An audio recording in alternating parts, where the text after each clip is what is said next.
Good morning, afternoon, and evening, everyone, and welcome to the show. If it's the first time joining me here today, the reason I say good morning, good afternoon, good evening is because I have folks listening from all over the world in so many different time zones. I never know if they're listening live in their morning, their afternoon, or their evening. This is the almost sixth season of the show. It started out on broadcast radio on iHeartRadio, and now we do it live on this beautiful platform where I'm using Restream.io, and I get to do video as well as audio for the podcast folks who are listening to this around the world. I love this time of day. For me, it's daytime, morning, 11 a.m. Eastern for me because I live in Florida, because it's just, there's so much possibility in the world for me at this time of the day. And I get to bring to you some amazing people that I've met along the way of my own journey, or that other people have met and said to me, Laura, you need to interview this person on your show. They completely changed the way I thought about something. And that's what this show is all about. It's all about the questions. It's about shifting your perspective, learning new ideas, and implementing them, figuring out ways to change the way you're doing things, or to improve the way you're doing things, or, as some people have recently told me, let go some of the ways you've been doing things. So let's get right started with it today. I've got an amazing guest, and she is now right here on screen, Nicole Schleffler. Welcome, Nicole. Hey, good morning, good evening, good afternoon. It's so great to have you here today. Oh, and I forgot to tell my guests, yes, I still have this on, and I can't do my hair. I can't do makeup or anything. So, hey, we're just going to have fun. We're going to enjoy our time together because Nicole is a fellow geek and she's freaking awesome. Thank you, Laura. I'm proud to carry the geek name anywhere I go. Yeah. I was in Silicon Valley a bunch of years ago, and I was at the San Jose airport on my way out, and I'm in the ladies' room, and there was this woman in there, and she had this t-shirt, and I had to take a picture of it, and it used the word nerd. I reinsert geek. She let me take a picture. Her shirt said nerd, but I'm going to put geek. I prefer intellectual badass. Yes. Yes. Exactly. That's my ninja name. My daughter always asks me, she goes, Mom, are you a Barbie expert? And then Wreck-It Ralph was on, and she's like, that's Mom's favorite movie because she's an internet expert. So there's all kinds of expert things, and being a nerd expert, I am a proud internet expert, I guess. Yeah, it's so much fun to interview women in tech because, you're younger than I am, but we're still on this journey of seeing the transformations that have occurred. And there's always been women in tech, just like there's always been men in tech, right? But it didn't always get the exposure, like the movie Hidden Figures. Yes. These women were always there. They did the stuff. People didn't necessarily think of it as tech, but it is what it is. Now, you have had an illustrious career in tech, and you have 2 podcasts designed to highlight women in tech that you've won, like 9 awards for as well? Yeah. We're the reigning champions of a few of those. Yes. From the Association of Women in Communication. It's a great organization that has the Clarion Award that has different categories. So I encourage any communicators to check them out. It's a great organization. And then we've submitted our podcast and won some of those, and then got into the finalist category for the People's Choice podcast for our legacy podcast, Diva Tech Talk. When I look at you and read your shows, and I interviewed you for a podcast magazine for a feature, you and your cohort in crime. And one of the things that struck out to me was this idea that you want more than anything to help women, especially women in tech, achieve success. And I think that idea of success is very different for different people, Nicole. Yes. What I may define as success is different from what you may define as success, or somebody that you're interviewing on the show. So for you, what does success look like in your life? And I know you've got kids, you've got family, you've got a career, you've got multiple careers, you're a professor. I'm a crazy lady. Uh, I think it starts with an exercise that when I was younger in my career, the coaches go through it, like, what's your purpose? And you pick these words. And I think at the root of your question is an underlying what's my why? Yeah. And my own personal why, like you said, everyone's is different, right? And what they're trying to search for in life. And I just feel like I want to live every day to the fullest. And my why is to figure out how to do that. And since we spend so much time working, and I have seen the need for women in the field of technology, but I'm committed and dedicated to sparking success for women in technology by leading and serving. A lot of people do coaching and they go full-time coaching. And what I'm trying to do is kind of a analogy to the hybrid of business and technology, right? When you talk about technology, you talk about why for the business. And when you talk about success, I want to be able to live that by being an engineering leader. I've been at Cisco for about 16 years. So working in the Fortune 100 space with amazing talent on amazing products with, game-changing customers. So I want to lead in that way by example to try to attract women into the field and retain them here, which is even more important with COVID. So we should talk about that in a minute, but also serving them. And so the projects on the side are acts of service, because when we raise each other up, I feel like the tide is raised for all boats. And so just like you've, written a beautiful article about Diva Tech Talk, that's a gift to me. So I just want to be able to have my legacy be raising people up in the culture of corporate America. So kind of bringing some of that heart and empathy and love into that, so people can love what they do. That's the long, short answer. Well, that says a lot about you, though, Nicole, because service is important, right? Most of us serve in some way. Some of us serve, some people serve more overtly, and some people serve more quietly. Some people serve in one direction. You have taken on this role of, if you see something, you want to do something. The old see something, say something, you're see something, do something. Right? Yes. Sometimes to a fault, but that's okay. You it's funny you say that, to a fault, right? I have always taken exception to phrasing like that. And here's why. Because that's a judgment on yourself. True. And as women, we have a tendency to judge the different things that we do all the time. We put these boundaries around them. And I've started getting involved on Clubhouse. I've just done a couple of things on there with my sound-induced vertigo. It's a little hard because it's a pure audio platform, right? And I listen and see some of the things that are being said on that platform. And I go, really? Seriously? Somebody needs to start teaching people how to moderate a room that they're in, because they're just self-serving. And then I went, wait a minute, cap my own judgment, walk out of that room. If I have a problem with the room, I don't need to fix the room. They might be totally comfortable the way they are. And I don't know what your thoughts are around that, but you do massive projects for Cisco. You are a success coach to high schoolers, to college students, to whatever. Where do you see this whole idea as a woman, especially a woman in tech, who we've been judged forever? I know I have. Well, where do I see it for like the future, or just how Just do women? now, like what are you starting to see? Are you seeing shifts? Do you find that a lot of judging is going on, especially since COVID, right?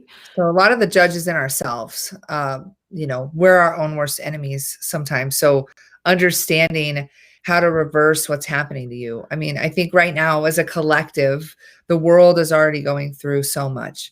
And then we're going through things on top of it. It just makes it harder. You don't have your support system. So one thing I've done, just a note on survival, is to try to take whatever I'm struggling with and reverse that into like some type of positive affirmation. So if I'm worried that someone's going to get sick, I'll say, someone's feeling really well, or, really trying to focus on that. And then what is the main thing right now? And that's getting me through COVID. For women in tech, I think there's a few good things happening. For one, it's increasing the rate of digitization. So exciting, because we have accelerated something that I've done for 16 years, working from anywhere. So for me, it's natural to work from here. I didn't stand up this home office, March 2020. It was always like this. It just became more cozy, and we're inviting each other into these spaces together. And so I think there's a few things happening for women. Unfortunately, the biggest thing that I would like to say is how important my mission has become.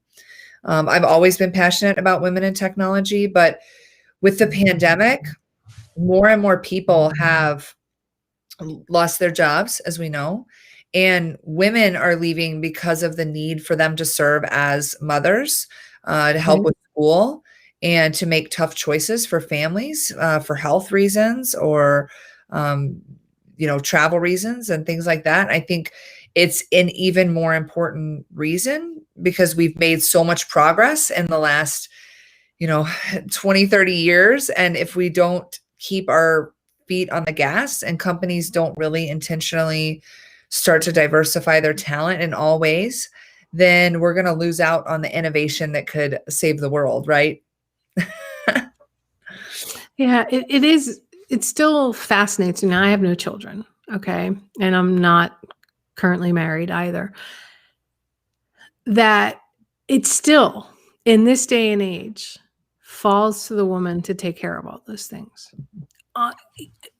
The greater percentage of it, right? And this does not happen in every house, because I know this because I know this. I have friends that it's more of a sharing of responsibilities, but that's not the lion's share of the environment.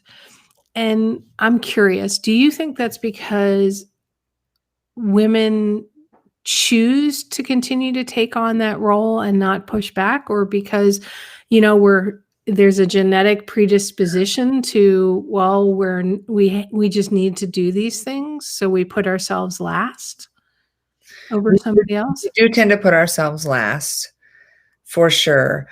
I think a lot of it is, even if you have a home where it's equal, I have a husband and 2 children, and my husband stays home.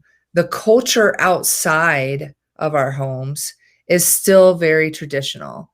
So that's why I'm so encouraging of women to understand that you can live to your full potential, and you can thrive in whatever makes you successful without the limits. Like, you have to be able to let go of, maybe the dishes aren't put every night in place, right? Or maybe you have to outsource some things, and that's been hard in the pandemic. So I think that's one thing, is the pandemic makes it harder to outsource things that made things possible before, i.e. daycare.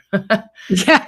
I have a 4.5-year-old, so she's been home a lot since March, very light in daycare. And then I had a baby during the pandemic.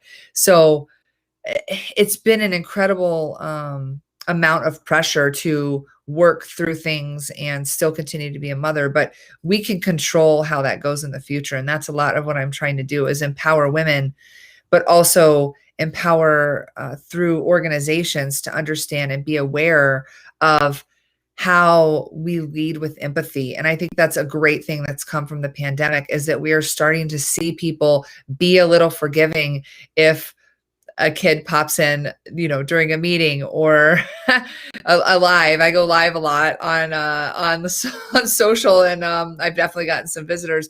But again, we're inviting each other into homes, and it's a little bit of a nice change to see people be a little more accepting that you may have to have unique circumstances. But I think women generally do carry a load of the heart to make sure everyone's okay. We're just nurturers by nature, nurture by nature. So I think it's just really, really the time to be crystal clear on what we can do and celebrate what we are doing, because now motherhood, parenthood, working, everything has become harder. Whatever you're doing is harder. So I think we have to be more forgiving as well. That whole idea of forgiveness, I love that concept of forgiving ourselves even, right? Having this hand out of commission wasn't as bad as when I had this hand out of commission. But then I realized it was because my mom was still alive and we would cook together since I live alone, right? So when my mom was still alive and my left hand was in a cast and my right foot and my left foot was in a boot at the same time because I had broken it, my mom held the pot and I would stir like with my right hand. Or if I needed to do my hair or if we needed to make a bed, we were a team. But being here by myself as a woman, I'm putting my idea in my head of, well, I still have to do these things, right?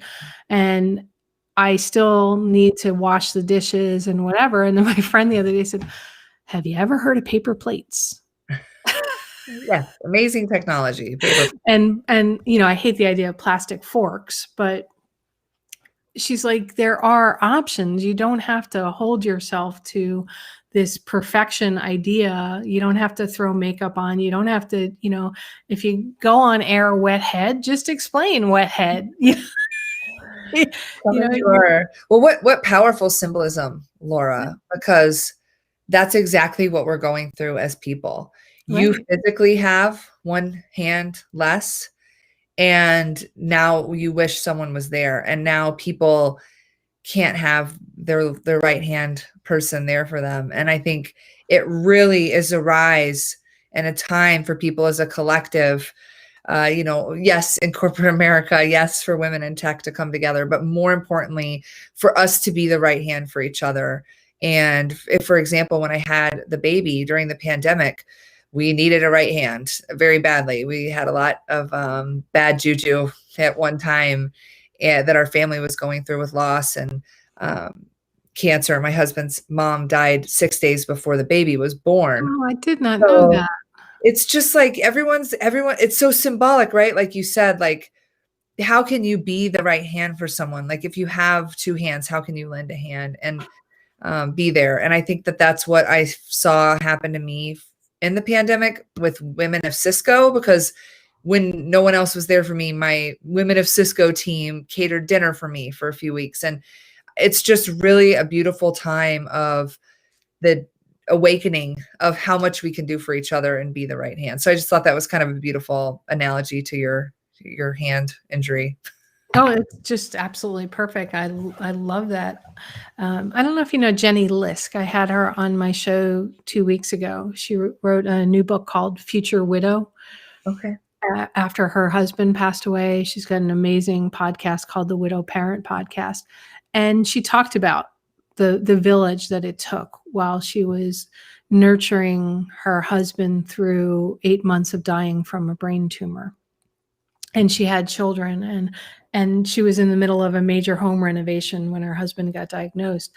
And that's something that I think women do exceptionally well, is we just persevere, right?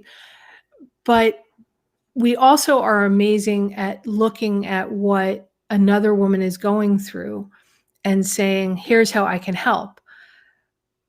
One area I feel we tend to struggle with is saying, I need help. Yes, asking. Yeah.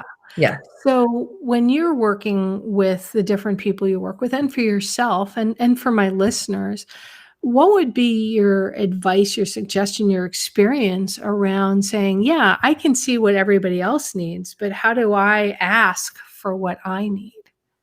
Well, I love the principle of asking in general, whether you're asking for a promotion, asking more money, negotiate pay, but asking for help is really important. And I think my advice is that people are specific. So, but before you ask people too, I think because we're in such a sensitive time, you don't know what everyone is going through. It's important to kind of check in with people and say, hey, I've got some stuff going on. Do you mind if I open up to you? I might need to ask you some things, because we're starting to get to where we can help other people be prepared to carry like this emotion, because things are so hard that you may not realize that they're also in a bad situation, or they also have a loved one in COVID. Like, you really have a first step of checking with people to make sure they're ready to receive and hold space for what you're going through. Once you get there, ask for something very specific that they can do to help. So like your manager at work, what do you really need from that manager? Do you need the extra day? Do you need a half a day? Do you need to go at 4 o'clock instead of 5 o'clock? Like, what do you need to make it work in this world? And be specific about it. If your friend, you need help from them, what do you need them to do? Do you need them to bring a meal? Do you need them to come over and do laundry for a weekend? Like, I wish I lived by you and I would come help hold the pot, but also do laundry, right? I And have to change my sheets and I'm dreading it. yes, you need like a Uber service for like a DoorDash for sheet changing, right? For little things. So I think it's checking with people to make sure we're okay, but being specific on what people can do, and definitely not being afraid to ask. We have to ask. It's time for the rise of the collective. And I think people's hearts have grown in this. I think we have a lot more to grow, to continue to be unified and embrace diversity. That includes gender diversity and racial diversity and everything that comes with that, and just different thoughts, political unity. I mean, we just need to come together as humanity right now.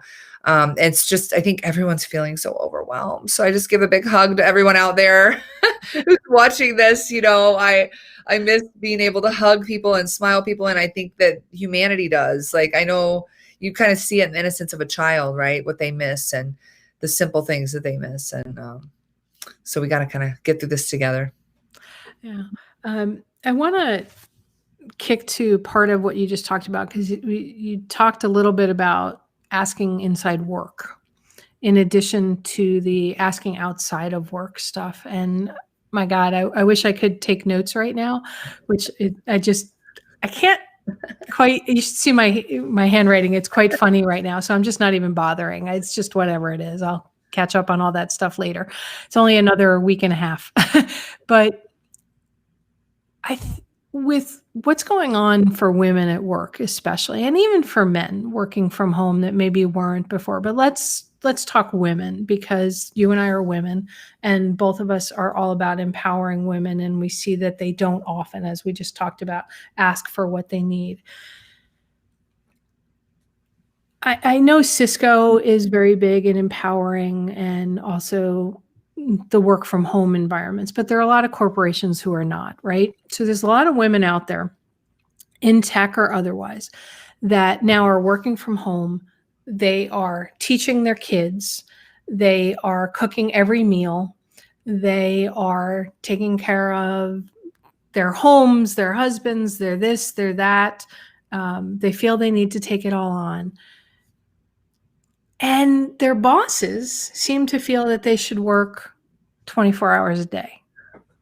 And this was an issue that was happening beforehand, right, Nicole? I mean, with the advent of smartphones and everything, I mean, we respond to emails all times of the day or night. What would be your recommendation? Let's have a conversation about this, about how you can safely set boundaries with who you work for, with your boss, where you can approach it in a way where you're not like, they're going to fire me. I mean, that's always a possibility, but let's talk about it.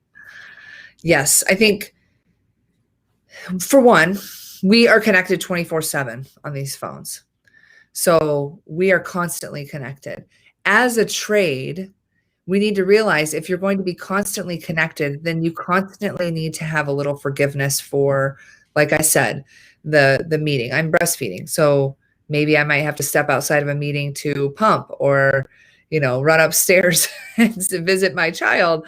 I think employers need to understand how they can change their policies to be more accommodating to all, for everyone in these situations. I know that at Cisco, they gave us a few days off when things were stressful. They also changed some of the education we were getting around movements, which helped us create a higher level of understanding from diverse, like different types of articles and speakers that they would bring in town halls, like the rise of town halls and transparency. I think you also can't assume that women are going through more. However, I have a special place in my heart for people with very young children during this, because I had two, and it was just so hard. And I even had maternity leave covering part of that. And I was still kind of hustling, creating podcasts and such, but the struggle is real. And so you have to set boundaries. One thing you can do is set reminders in your calendar to save the space. And that's really important. So if you think your boss kind of okayed for some flex time for you, say I needed a pump, maybe I put that 30 minutes in my calendar. In fact, everyone should put lunch in their calendar, because now that everyone's working from home, you will do what I realize I've done for 16 years of working remote, is sit at my desk and eat. Right. Or text someone, hey, can you bring me down a bagel? No, absolutely not. Put something in your calendar for lunch. Even sometimes I'll change, how you could do like meeting location? I'll put like living room. And like, this meeting's in the living room, and try to change a little bit of the scenery for my own. I'm laughing, but that's brilliant. Like, so, well, I got to go. And you pack up your stuff and you act like you're going to a conference room. And then other times as well, if you're doing a meeting where it's not a video meeting like this, and you don't have to take notes, say you're listening mode, or you're getting an update from someone, or you're catching up with someone, hit the road, take a walk with it, right? I noticed a lot more people were walking. It's good for people to know, because if they call on you, they could think you're just really out of breath. If you're like, hey, I had that happen to me once. Everyone's like, are you okay? I'm like, yeah, I'm just walking. I'm just really, I had a meeting really like pregnant. that the other day. I'm not pregnant now, but so I think those are some tips that I have. But again, now I think we need to look at employer policies more, and we need to look at how do they treat women during this time? How did they treat women? What changes are happening? And it shows a lot of the real company, right? Like, what are they made out of? And just know that for women in tech, we need you. Don't give up. Stay with it. And just don't throw in the towel because of one point in time. And, just stay in the game. Let me help you. Stay in the game. Have you ever had a situation or coached somebody through a situation where they were in a work environment, okay, and what they were being asked to do was far exceeded what they were basically employed to do? And now with COVID, you may have seen this, right? Where it just seems like everybody's job description has expanded. Yes. And because not only has your work job description expanded, but how you got your life description expanded, it can create, not really, I'm trying to think of the right word, but it could create an antagonistic kind of relationship where you get angry, you get frustrated, and you feel like you're going to explode. But if you could have a conversation with somebody at work to say, hey, I'm willing to do my job, but you've asked me to do 10 other things. Yes. How do you handle those kind of scenarios? Expectations. You have to be so clear on expectations. It's something around roles and responsibilities, expectations, understanding the grade level. So reading the rec, the job posting of the level above you, or talking to HR to understand, what does someone one level above me do? And see, are you fulfilling those roles and responsibilities at that level? In that case, you have proof to say, I have been working extra hard, taking on extra. In fact, I looked at the senior manager job, and I'm doing that function. So I'd like to understand when we could come back to a conversation around my ability to get paid in that fashion. So I think part of it is equal pay. We still have a huge problem that I'm more than happy to speak about at any time around equal pay for women. comes back to my ask. So we're getting to a point where people are talking a little bit more about pay parity. But I think it's not just talking about pay parity when you're getting a new job, but talking about pay parity when you're in a current job with the things that I talked about. For sure. That's a definite one. Yeah, the pay parity one is always such an interesting conversation. I left corporate life because I got disgusted with it and started my own company, my own managed service provider, tech services company, because I was just like, forget this. It's just not worth battling it out in corporate America anymore for me. And one of the things I learned heading my own company and having employees is how quickly and easily it is to understand why a lot of those corporate policies went into place, right? Because without them, things can go really far left. And I'm not talking the political left or right. I'm just talking they can go south really quick if you don't put some structure into things, and around salaries as well, people's expectations around salaries. So for a number of people, they feel like, well, I should make more money just because you feel like you should make more money. Where do you stand around this whole idea? Women, men, doesn't matter. I have issues if, in corporate life, I had the exact same job as a guy and I got paid less. Yes. And I actually had more degrees than the guy, but he also came in through a different track. Yes. Than I did. Ladder. So, he came through a different ladder that immediately put him at a higher thing than the way I had come in to that department. But curious, since you said you're willing to talk about money and the ask. So one of the I have a few different tips. One of them is to talk to people to understand when you're doing your performance reviews. So what are you being measured on? And that is a key time. And this is why I do this success work, because it's really hard to explain what I do. But this is actually what I love doing, is helping give women in tech these little bitty things so you could get 1% better every day. And one of them is branding. So a lot of it is the brand that you represent. So that's important, because then you start to embody what you're saying you're doing. So for example, if I am claiming to be a security expert, how do I embody that with my brand? Am I speaking? Am I writing about security? Am I getting security certifications? Am I sitting in a security community service, or a community group? Am I, what am I doing for that? And I think if we start to create the action and prove it, but then when you have performance review time, and if you're listening to this, please take your notes. I'll write this one down for you, Laura. Well, the beauty is, the transcripts will be up on the website. Yes. The podcast will be there. You can keep listening to this over and over again, but take note, everybody, right at this moment, there's something really important to take a timestamp. Go ahead. I want to talk to you about performance review magic.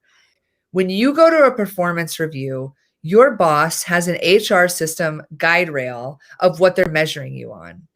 I've studied a lot of the work of Marcus Buckingham and Ashley Goodall around the 9 lies about work and around doing work that you love and having things every week. I would analyze, what did I love last week? What did I loathe doing next week? And we still have a little further to go with some algorithms that kind of can pop out what you really love and give you more reports on that. But that's the system, the guide rails. You have to be beyond the guide rails, and you need to show how you did your core job and how you became a master of your craft. In order to get any type of upward momentum, in order to even move from one job to another, you need to show that you are a master of your craft. And it is these performance review times where you can prepare.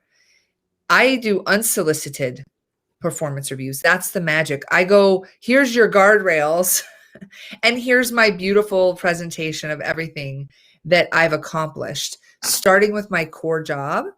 I find that because I do extra outside of Cisco, even like women of Cisco work, or the podcast and things like that. Right. I always want to prove why I was above and beyond a master of my craft at my core job. And I think everyone should be able to say that. If you can't say that, then you shouldn't layer on extra things, because the company wants to see that even if you have a child at home, even if you have this, are you mastering your core job? And if not, then you need to know what to ask for to help. Again, what do you need to ask for? Instead of dinner, you might say, I need someone to do this function because this is taking me too much time. And so the performance review magic means coming to the table with, here's the things I did. Here's the speeches I gave. Here's the articles I was in. Here's the podcasts that I was featured on. Here's the people that I mentored and helped. Here's who I was mentoring under. Here's what I learned. Here's the goals that I set, because no one owns your future like yourself. And I know as a recent mother, when you're in the hospital, you have to use your brain. You have to use the benefits, the risk, the alternatives, your intuition, and what happens if you do nothing, the brain. In a medical world, you own that. Nurses Right. are rotating. They're working really hard. You own it, and you own it for your career as well. So that's kind of my 2 cents on performance review magic, is just making sure that you own it. And that way, no matter if you change leaders, because there's a lot of change in corporate America. If you change leaders, you carry that with you as your own personal testament to your hard work, to your success. Absolutely brilliant the way you phrased it and all that. And I started thinking through some stuff, and I just realized I haven't been keeping up on it because of this the last week or so. But I keep this by my desk, and I write down everything I do every day. So for people right now at home that are working and they're going to have their performance reviews at some point in time, I think that maybe some processes that they might have had when they went to the office where they kept track a little bit better of what they did and goals and wrote things down may have gone by the wayside, because you got the kid coming in, or you've got the husband with a need, or it's dinner, or if you're single like me, it's something else that you have to go take care of, or whatever may happen.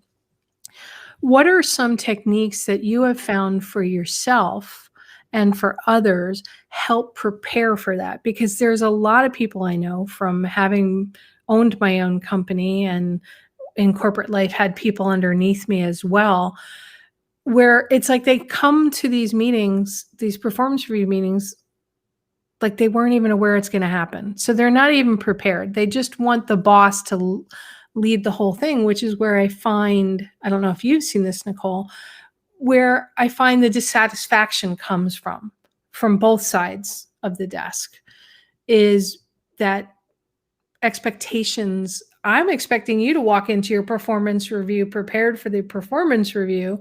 You're expecting me as the boss to just say, oh, I'm wonderful, give me a 10% raise.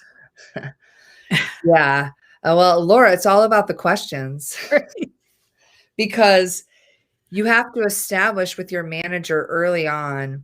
So the onus of the employee is that you know what is success and set those expectations with your manager. So that should be, and what I do is I use a PowerPoint, like a blank PowerPoint, and I shape a template of what I think I want to present at that first performance review. Some managers, now this is an interesting one. Some managers will want something more granular. So I always start with a new manager with a weekly report of the main things that I did.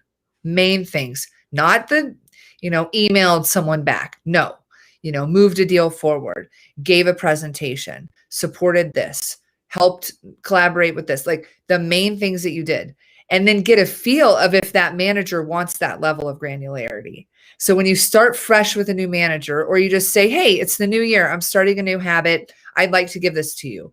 I had some managers where that saved my job because they questioned what I was doing and I had such a record. And I had other managers and leaders I worked for that didn't care. They did not want it. But why don't you start giving them more granular? Because then you kind of can ratchet back to where they're at. And then at least you have that data for the performance review. Maybe you don't give it to them. Then I just take a simple PowerPoint because I think it's easy. It's visual. If you're taking notes in like OneNote or Evernote or some type of notepad, and then you have to translate them, if you're putting them directly into something that you can show someone on a PowerPoint, I'm always thinking how to present stuff, executive level, right? Manager level. And you also want to make it easy for them to recommend you for awards and things. Managers want to share the good work of their team. Managers are successful when their people are successful. So if you as an individual contributor can show all the great work you're doing, it makes it easier for them to recognize you as well. So you want to kind of think about it as like, okay, here's my wins from the last, looking back, and that should be set with goals. So going into your performance review, either you had goals you were working on that you can update that were agreed upon as expectations, and you either met them, but you also want to be setting them moving forward. So you want to be setting the pace. And if you can control that as the individual, then you kind of can control more of your career. And I'll say that the manager, their responsibility is to really tune in and give you the feedback that will make you better. Their job is to help you be successful and remove barriers. So to me, when I manage a team, I'm looking at what do you need to be successful? How can I help you? Well, I noticed that you're doing this. Like maybe you do question like what are the key, maybe those expectations can be reset by the manager. So I think there's an onus on the individual contributor to push, but there's an onus on the manager to have wise feedback, because feedback is a gift, but it's only a gift when people are tuned into what you're doing. So if I say, oh yeah, like sometimes I have a lot of things I like write. I'll give something to my husband. I'll say, hey, read this. He's like, looks good. Sure.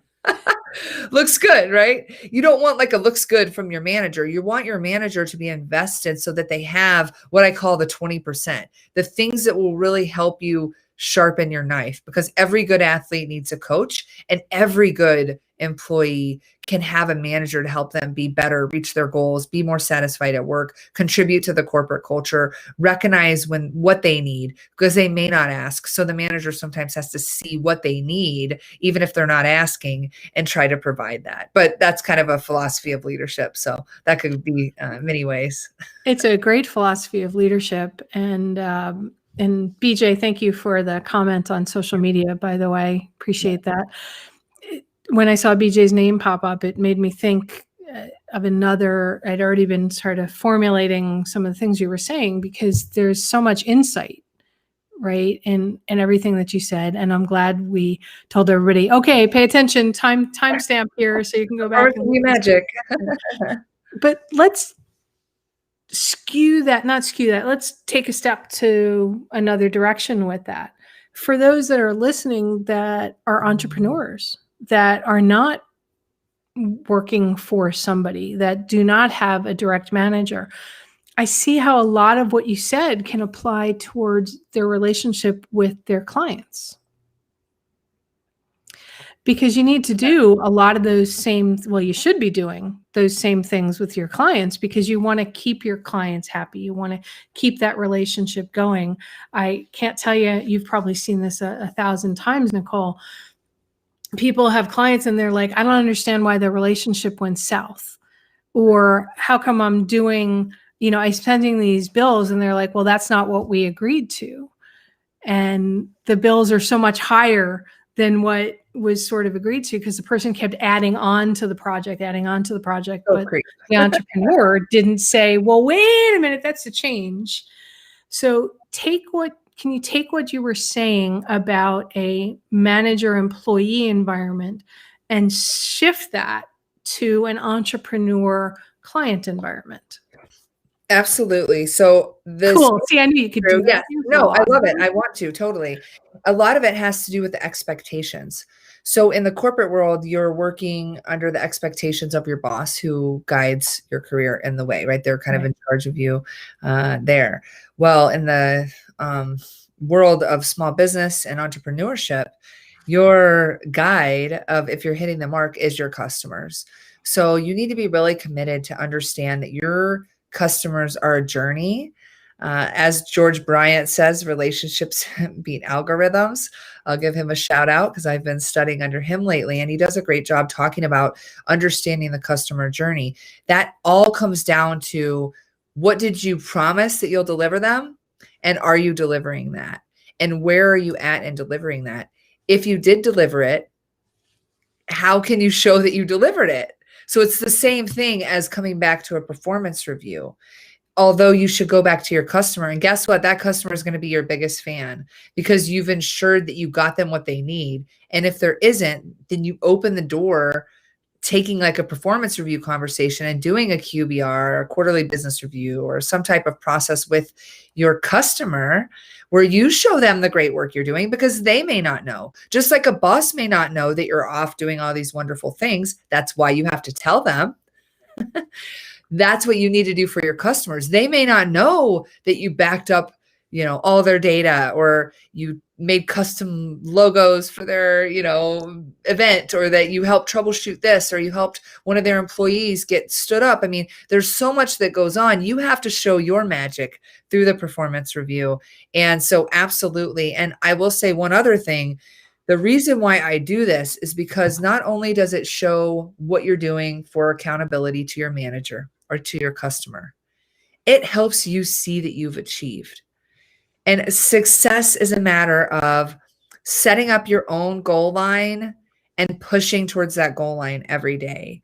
So when you're doing these types of things, if you're doing it and like, you should be happy to put that on there. You should be excited that you reached a milestone with a customer, or that you were able to share a message about your technology solution to a user group. Like, it should be aligned to the mission of your business. And I think that's really important, especially for entrepreneurs, because there isn't anyone patting you on the back. Like, there's not like, Right. CEO of the quarter. Like, it's just you, like it's your business. So I think in a way, just like I have people write down 100 successes in your life. If you've never done that, I encourage you to just make a list of 100 things that you've done successfully. You'd be surprised. Anything from riding a surfboard to Not me, not done that. walking around the block. I haven't either, right? But what have you been successful at? I think that's important for all of us to understand, that we are making progress, and that little by little you are achieving things, and it can help you feel a little bit good, because the struggle is a little bit harder when you're a solopreneur. And you said something that I want to make sure it doesn't get lost, right? We talked about this, riding the surfboard, but then you said walking around the block. And I think it's important that people don't realize that 100 success doesn't have to be these massive things. It could be walking around the block, because for some people that is massive, even just walking to the end of the driveway. Yes. For me right now, a success is making it to the bathroom in time and getting the pants down in time, because it just takes so long. I mean, it's a simple thing, but that's a success for me right now. Yeah. So I don't want people to forget that. So no, not at all. And you have to define your success. But if you don't define it, you don't write it down, you don't set the goal line, you're just running on a treadmill. And I think that that's where people get burnt out. And especially times like now, it's harder to set a goal line. So it's even more important, just like I'm being called to do more work for women in technology because we're having them leave the field. It's more important too that I do work around success and goals, because that's what helps you kind of keep going, is when you set the goal line and you make the touchdown, and you set the goal line and you publish the book, or you walk around the block, or you make lunch and eat healthy that day, whatever it is, big or small. And I encourage everybody to do that for themselves. In fact, you can set goals for 7 areas of your life. You can Google search that, or DuckDuckGo search that, and see how goals, it's not, if it's better to break it down into areas. What are my goals for fun in COVID life? I'm personally building like music setup here so I can stream live music from my house, since I can't go see live music, right? So how can I play records and have people hear them through Restream.io or whatever it may be? And then what are you doing for personal relationships? What's your goals for legacy, your physical, your career, your community, you know, really looking at those areas of your life and doing some giving, because that can help you kind of get your morale up for persevering through this crazy time. Yeah, you know, and I've kind of decided to myself that it's not a crazy time, it's just a time. I'm changing the way I'm thinking about this and words that I'm using for myself. That's smart. And what you were just talking about, I can see that going into what we talked about when we said to everybody, timestamp this, replay this part, where we talked about performance reviews in a corporation. And then we talked about the client entrepreneur. What's your feelings? Are you doing this for yourself in your personal life with your family, thinking of each other as your own clients and your family, and how are you each performing and what are your expectation needs? Yes, I think I talk about keeping agreements with yourself. You have agreements to perform your job. That's how you're paid. You have agreements with your customers. That's how you get paid. And you have agreements with your family, and they're through the eyes of the child sitting across from dinner, through the tiredness of the eyes of your partner that's doing too much, that needs a break, that needs a foot rub, that needs, you know, some kindness. It's someone, in my case, my daughter, asking me to play Barbies. You know, yesterday we painted, we sang and danced, and we played Barbie. You know, it's what do they need? And I'm very attentive to that. I'm a little bit of an empath, so I think it's a blessing that I feel connected to tuning into that, but it's also incorporating my family into some of the stuff that I'm doing. So on my podcast, you're going to hear my daughter doing some intros. Like, thank you for coming. Like, she shared her goals on the podcast that we released today for Tech Diva Success, or that we're going to release today. And her goals are to catch a fish and go climbing in this year. She's 4. So I think it's also integration for me, because I do live a highly driven, successful life. So instead of hiding it, how can I make it visible so she sees that I'm helping people? So when I go down to work, I'm not like, I got to go to the basement to work. I frame it as, I'm going to go help my friend build her career success. Like, I'm pretty bold.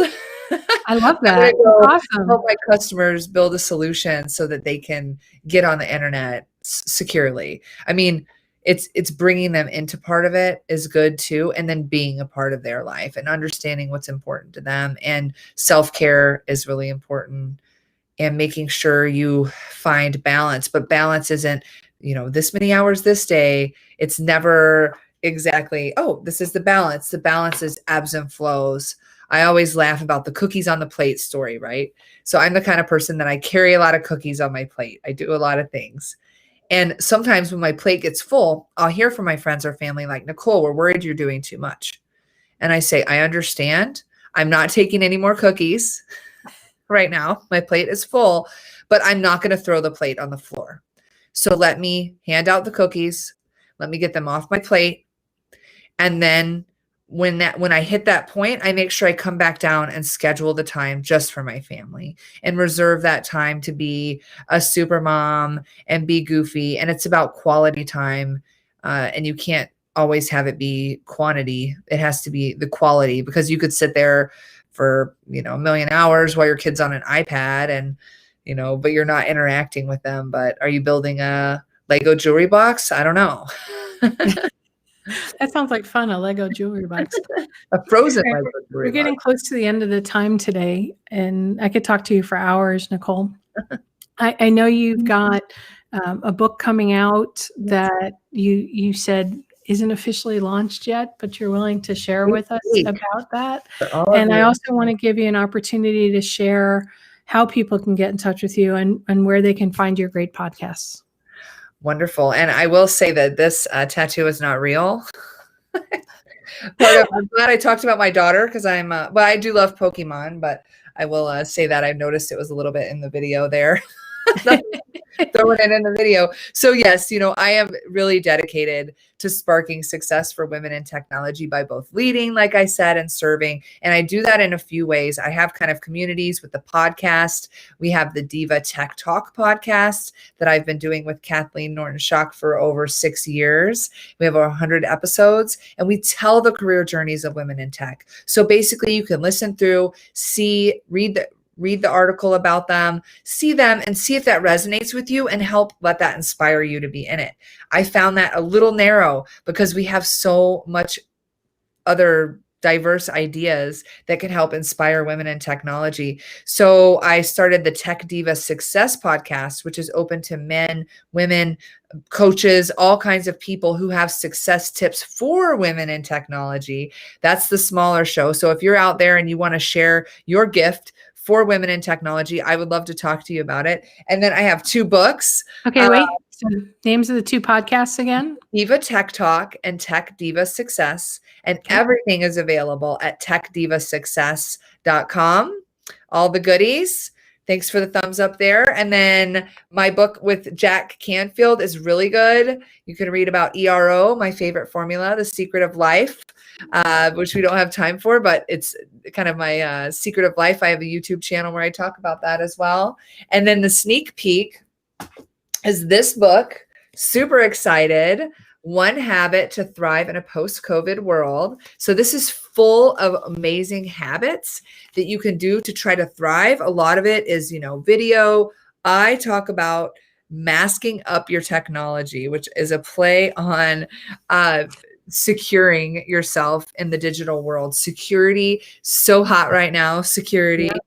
And whether it's owning your data or mastering the technology you need, this book is full of habits that you can embrace to thrive post-COVID. And that is actually going to be launched this Friday.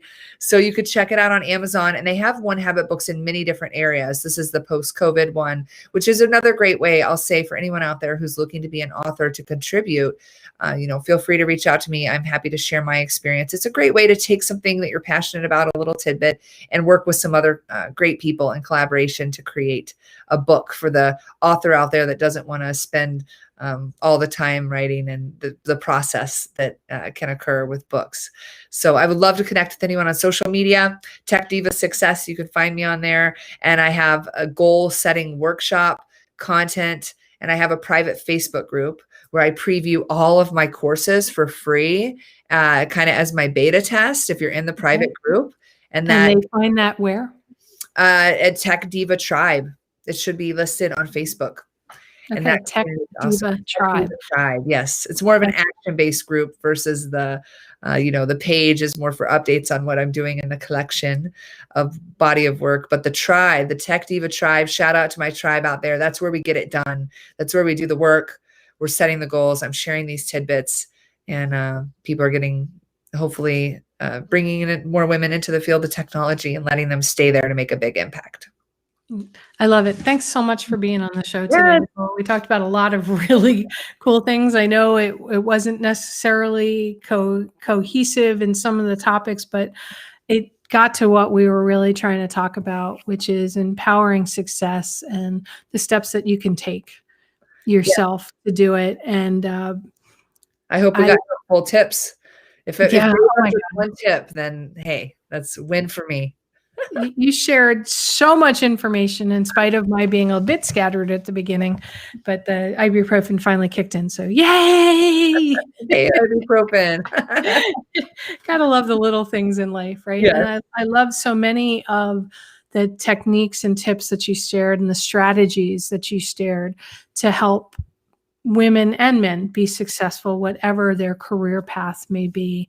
And I love the work that you're doing both on your podcasts and with your tribe and things like that. So keep working at that and keep inspiring people, Nicole, because you just have such a brilliant energy. And I love the work you're doing, and congrats on being a mom again. And since I understand how difficult that is, not only non-COVID, but pre-COVID, if there's something I can do to help you out, please let me know. Well, like I said, if we were together, we could watch babies and cook There together. you go. Baby hole. But hopefully everyone goes out and does something nice for someone today. Pay it forward. I love that. Yeah, that's a great thing to go out and do something nice. So thank you for being on the show. Hang on, and I'm going to close the show up, and I'll be right back to you. Thank you. All right, everybody. Nicole Schleffler is just like totally amazing with the work she's doing to empowering women. And so are you.